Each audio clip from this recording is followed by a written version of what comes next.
quorum call be dispensed with. Without objection.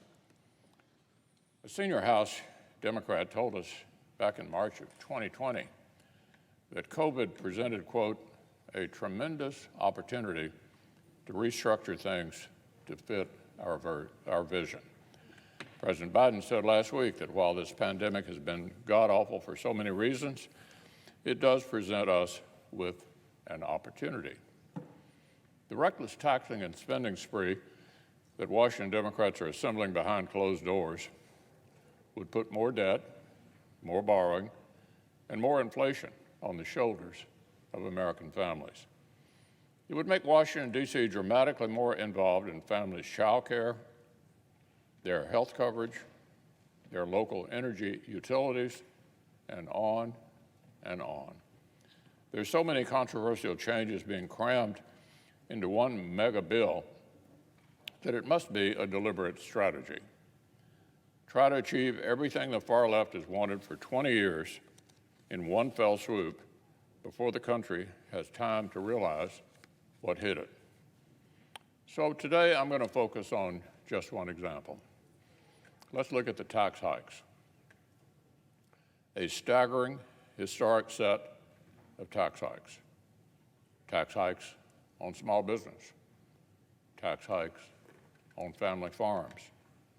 Tax hikes on Americans that would shatter the pledge to spare people earning less than $400,000 a year.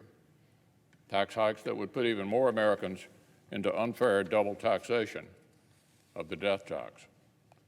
Massive taxes on the U.S. economy that would give us one of the least competitive tax structures in the developed world. For example, even communist China taxes their own businesses significantly less than President Biden and his allies want America to tax ours. Tax hike after tax hike after tax hike. A smothering wet blanket thrown onto an economy that is already struggling to fully recover because of the inflation and worker shortages that Democrats' policies have already unleashed. So when you add it all up, Democrats want to ram through one of the largest peacetime tax hikes on record, if not the single largest. So let me say that again. Behind closed doors, Washington Democrats are drafting what may very well be the largest peacetime tax hike that our country has literally ever seen. But this isn't to say that nobody gets a leg up in this bill. So listen to this. Somehow, mysteriously, many of the Democrats' favorite groups and special interests come out just fine. Isn't that fascinating? Example, their legislation would allow ordinary Americans charitable deduction on top of the standard deduction to expire. But they'd replace it with a brand new tax break of almost exactly the same dollar amount for union dues that go to big labor. So you take out a charitable deduction for regular Americans, put in a new one for union dues that would benefit big labor. They're scrapping America's extra deduction for donating to charity and replacing it with a special subsidy for union dues for big labor. Really, you can't make this stuff up. Sorry, Red Cross.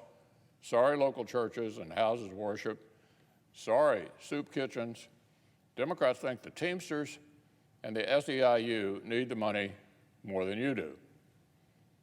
And they aren't the only group that Democrats favor who literally make out like bandits. Look at high-income earners in coastal blue states. The bill that raises taxes on everything that moves somehow makes room for a special gigantic tax cut for wealthy people who choose to live in high-tax states. More than half the benefit of the so-called SALT policy would go to the top 1% of households. There's also a special tax break for people who choose to purchase expensive electric cars. You get the picture. Make U.S. industry less competitive than China in order to massively subsidize the coastal cosmopolitan lifestyle. That's what the Democrats want. This bill would also create a new national dragnet for ordinary Americans' banking information.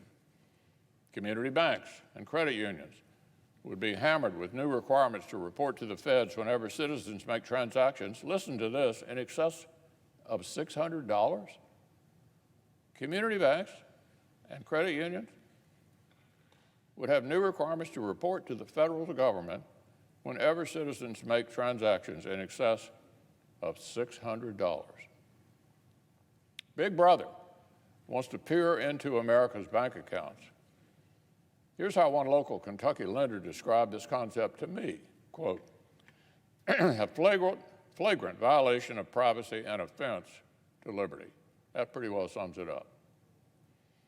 So, huge tax hikes on Americans, expensive giveaways for coastal elites, and new government snooping into families' finances. So, Mr. President, that's just one corner of this reckless taxing and spending spree that should never see the light of day.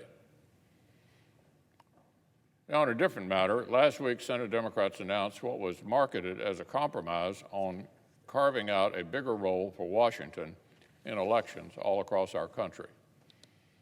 It was hardly the first time our Democratic colleagues had given their takeover of 50 states' election laws a makeover. Over the years, it's sometimes been sold as an urgent overhaul of our democracy, other times as just a set of narrow tweaks. But for all of their attempts to change up the pitch, the unfortunate fact is that the bones of the Democrats' proposal are still the same. The latest version is only a compromise in the sense that the center-left compromised with the far left. Under the hood is the same Frankenstein's monster that's been there since 2019. Years before the state-level actions which Democrats now claim have made it all necessary. It still makes Washington bureaucrats the de facto board of elections for all 50 states, dictating the terms of things like automatic and same-day voter registration. It still insists on impeding state efforts to ensure integrity of voter rolls through popular common-sense voter ID measures. It still has government dollars going directly to politicians' campaigns. That's public funds for bumper stickers and attack ads. It still empowers partisan regulators to circumvent the bipartisan FEC and engage in even more intimidation of private citizens who engage in political speech. And these, of course, are just to name a few. Now, surely, Mr. President, as the Senate continues to do its job and strike down misguided ideas like these, we'll hear plenty from folks who consider it evidence that this body is broken. But of course, that simply is not true. The Senate is fully capable of taking landmark bipartisan action that makes it easier to vote and harder to cheat. Back in 2002, I was involved, along with my colleague Chris Dodd, in passing the Help America Vote Act. I was one of the leaders on that. We empowered state and local election systems to follow common sense guideposts for integrity and accessibility. It provided basically a grant program to states to help them upgrade their voting systems after the Florida election in 2000. And the Senate passed it 92-2. 92-2. So if our Democratic colleagues really want to find common ground and act on common sense, the roadmap is right there. But unfortunately, we know that's never been the case. Unfortunately, this latest compromise is just a repackaging of what even reporters called a messaging bill that was headed nowhere. The substance is not really changing, so neither will the result.